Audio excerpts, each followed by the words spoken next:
Hello friend, आपका स्वागत है हमारे यूट्यूब चैनल अष्टदिग्गज में। फ्रेंड, आज हम बात करते हैं बीएससी सेकेंड ईयर की जूलॉजी का first paper. Most important question लेके आया हूं मैं 2021 के और 2022 के जो क्वेश्चन हैं, यानी 2000 ये जो है आपके 20 के 2021 और 2020 के क्वेश्चनों का संग्रह लेके आया हूँ। फ्रेंड, इसका पेपर लाने का उद्देश्य केवल यही है कि काफ़ी मित्रगण जो बीएससी के स्टूडेंट थे वो कहने लगे थे कि सर आप बीए की वीडियो अपलोड करते रहते हैं, तो बीएससी का सेकंड पेपर जो जूलॉजी है वो फर्स्ट पेपर लेके आया हूँ। मैं आपको एक बात स्पष्ट कर देना चाहता हूँ, जो भी छात्रों के पेपर 16 या 19 जुलाई को हैं वो ऑब्जेक्टिव और रिटन मिला के एक ही पेपर बनेगा, वो भी ऑब्जेक्टिव होगा। तो फ्रेंड, आपको हम मोस्ट इम्पोर्टेंट क्वेश्चन बताएंगे कि किस भांति क्या क्वेश्चन आएंगे। अगर आप नए हैं तो मेरे यूट्यूब चैनल को सब्सक्राइब करें, साथ ही बेल आइकन को प्रेस करें, क्योंकि बीए और बीएससी और पढ़ाई की सभी जानकारी के लिए मेरे यूट्यूब चैनल में आपको वीडियो मिलती रहती हैं। तो बिना किसी समय नष्ट किए चलते हैं हम सीधे अपनी स्क्रीन पर। BSc second year zoology first paper. Friend, इसमें मैं आपको बता देना चाहता हूं, जो क्वेश्चन है वो बहुत से क्वेश्चनों का संग्रह किया जाता है। अगर आप इसमें से कवर कर लेते हैं तो आपके अच्छे मार्क्स अर्जित हो जाते हैं। अब अगर मैं बात करूं तो आपके इसमें से 18 से 21 क्वेश्चनों का संग्रह किया गया है, जिसमें जो है आपको 85% क्वेश्चन कवर हो जाएंगे।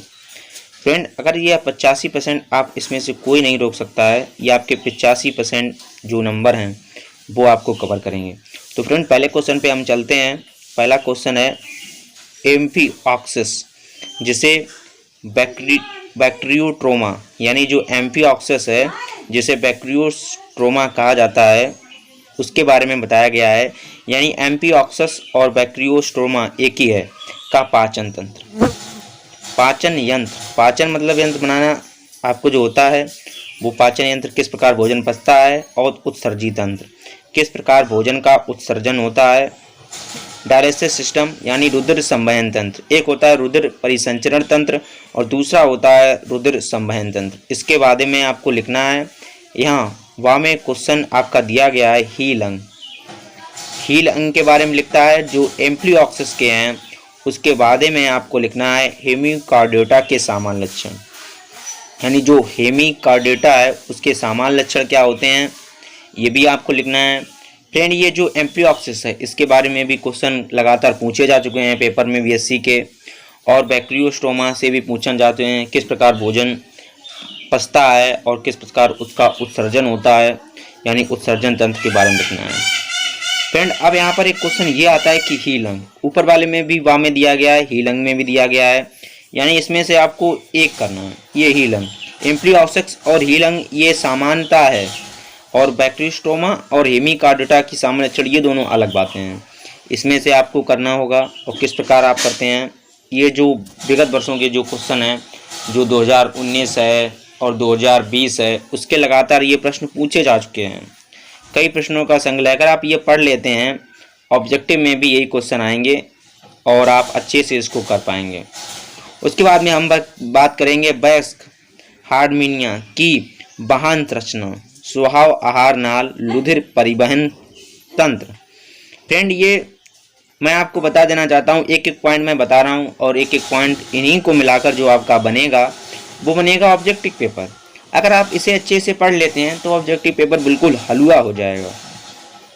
मैं आपको बताना ये चाहता हूँ कि अगर आपकी तैयारी अच्छी है और आपकी तैयारी अच्छी नहीं भी है तो कम समय में ज़्यादा तैयारी कैसे करें वो हम बताएंगे आपको अपने यूट्यूब चैनल में। उसके बाद आहार नाल, रुधिर परिवहन तंत्र, यानी रुधिर का परिवहन कैसे, जब गाड़ी होती है रेलगाड़ी एक स्टेशन दूसरे स्टेशन तक, ठीक इसी प्रकार अपने शरीर में ब्लड सर्कुलेशन होता है एक स्थान से दूसरे स्थान तक। में है आपका हार्डमानिया, संघ यूरोकार्डियोटा के सामान्य लक्षण लिखिए और वर्गीकरण। बेटो, हार्डमानिया इसे बोलते हैं संघ यूरोकार्डियोटा, यानी यूरोकार्डियोटा को ही हार्डमानिया बोला जाता है। इसके आपको सामान्य लक्षण लिखना है और इसका वर्गीकरण भी करना है। वर्गीकरण का उद्देश्य यह है कि किस प्रकार इनको भागों में बांटा गया है, किस प्रकार इनकी एक अलग अपनी विशेषता है, ये आपको लिखना है। अगर आपने ये लिख दिया और ये सब पढ़ लिया, क्योंकि ये विगत वर्षों के क्वेश्चन हैं, ज़्यादा से ज़्यादा जो बोर्ड यानी जो कानपुर यूनिवर्सिटी उठाती है क्वेश्चनों को वो इसी से उठाती है। तो मैं आपसे बताना चाहता हूँ हार्डमानिया संघ यूरोकार्डियोटा के सामान्य लक्षण का आपको वर्गीकरण करना है, और उसके बाद में जो आपका वाह है वो है हार्डमानिया का टैडपोल।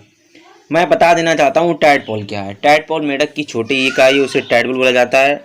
इसमें आपको दिया गया है हार्डमानिया का टैडपोल लार्वा।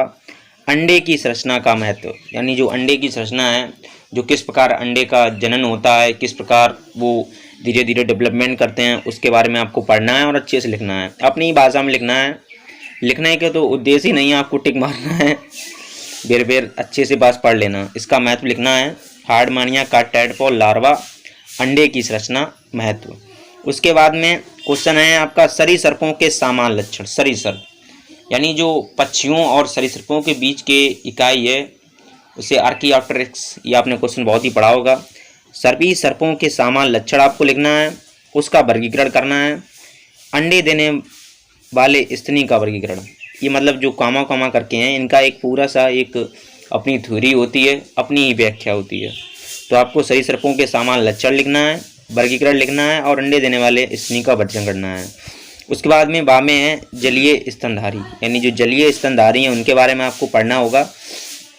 फिर आएगा आपका एक विषैले सर्प के विष उपकरण, यानी दंशन यंत्र वर्णन। ये बहुत ही इंपॉर्टेंट क्वेश्चन है, जनरली भी आप इसे पढ़ सकते हैं।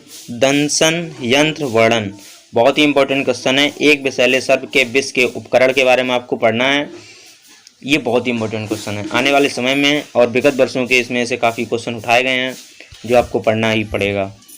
और उसके बाद अगर हम क्वेश्चन देख लेते हैं तो वो है विषैले व विषहीन सर्पों में अंतर, यानी जो जहरीले सर्प हैं और जो बिना जहरीले यानी विषहीन हैं, उन सर्पों में अंतर क्या है वो आपको लिखना है। और उसके बाद में निपोटेनी के प्रकार, ये समझ में नहीं आ रहा क्या है, शायद निपोटेनी है, के प्रकार, ये भी आपको करना होगा। विषैले व विषहीन सर्पों में अंतर लिखना होगा, निपोटेनी के प्रकार लिखना पड़ेगा आपको। फिर इसके बाद में एक्सोटोटल लार्वा का वर्णन, उड़न पक्षियों के लक्षण एवं कार्य, ये निकोटिनी है। ओके, निकोटिनी मतलब ये होता है जो जहरीले पदार्थों में पाया जाता है, जहरीले नहीं, जो जिसमें नशीले पदार्थ होते हैं। उसके बाद में क्लोसोटल लार्वा का वर्णन आपको लिखना है। उसके बाद में उड़न पक्षियों के लक्षण एवं कार्य, यानी जो उड़ने वाले पेशियों पक्षी हैं, उड़न पेशियों के लक्षण, सॉरी पक्षी नहीं, ये हैं मसल्स, यानी पेशियों हैं, पक्षियों नहीं हैं। स्तनधारियों में दंत संरचना, यानी जो स्तनधारियों की दंत मतलब दांत की संरचना होती है वो किस प्रकार होती है। उसके बाद में दंत विन्यास आपको पढ़ना है, जैसे कृंतक, रत्नक, चवड़क, अर्धचड़क, मनुष्य में 4 प्रकार के दांत होते हैं, का वर्णन करना है। उसके बाद में परिवर्धन लिखना है। उसके बाद में अगर हम क्वेश्चन बामें देख लेते हैं तो आपका आ जाएगा प्रोटोथीरिया के सामान्य लक्षण, यानी प्रोटोथीरिया क्या है। उसके बाद में हेमिकार्डेटा के लक्षण, ऊपर जो मैं आपको बता चुका हूँ हेमिकार्डेटा, ये अपना एक अलग महत्व है। ये जो क्वेश्चन है ज़्यादातर ये बहुविकल्पीय क्वेश्चन में आएंगे, अगर आप इनको पढ़ लेते हैं तो जो बहुविकल्पीय यानी ऑब्जेक्टिव पेपर इस बार आएंगे वो आपको बहुत ही अच्छे तैयार हो जाएंगे। यानी आपको वर्ग में पढ़ना है हेमिकार्डेटा पढ़ना है। और उसके बाद में नदियों, समुद्र स्थल पर पाए जाने वाले कछुओं में अंतर आपको लिखना है और इसमें आपको पढ़ना होगा। ये जो कामा करके जो मैं आपको पॉइंट बता रहा हूँ, इन पॉइंटों का उद्देश्य केवल यही है कि आप इस बेसिक पर यानी इसके बारे में टॉपिक अच्छे से पढ़ लें, वही आएगा। और साइकोग्लोसिस पर टिप्पणी, साइकोग्लोसिस क्या होता है उस पर आपको टिप्पणी लिखने को नहीं आएगी, इसको आप पढ़ लीजिए, ऑब्जेक्ट में पूछा जा सकता है। हिप्पोकैम्पस क्या है, एकिलिस टिप्पणी, ये आपको लिखना है। ऊपर मैं आपको एक बार बता देना चाहता हूँ, फिर समुद्री स्थल पर कछुओं का वर्णन भी लिखना है। उसके बाद में फुफ्फुस डिप्नोई मछली लक्षण और उदाहरण, यानी डिप्नोई मछली किस प्रकार होती है, आपको 4 विकल्प दिए जाएंगे और किस प्रकार आपको करना होगा। उसके बाद में एक्यूफिस का पाद विहीन उभयचर पर टिप्पणी आपको लिखना है।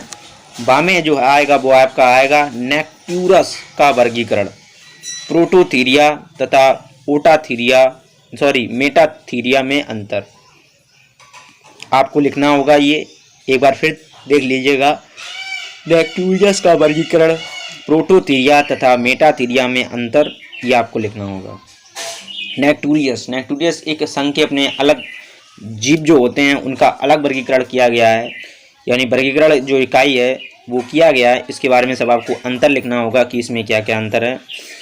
ये जो है 2021 के नामित क्वेश्चन है, अगर इसमें से आपको ना फंसे तो पेपर लेके मेरे पास आ जाना, बताना कि सर ये नहीं फंसा है।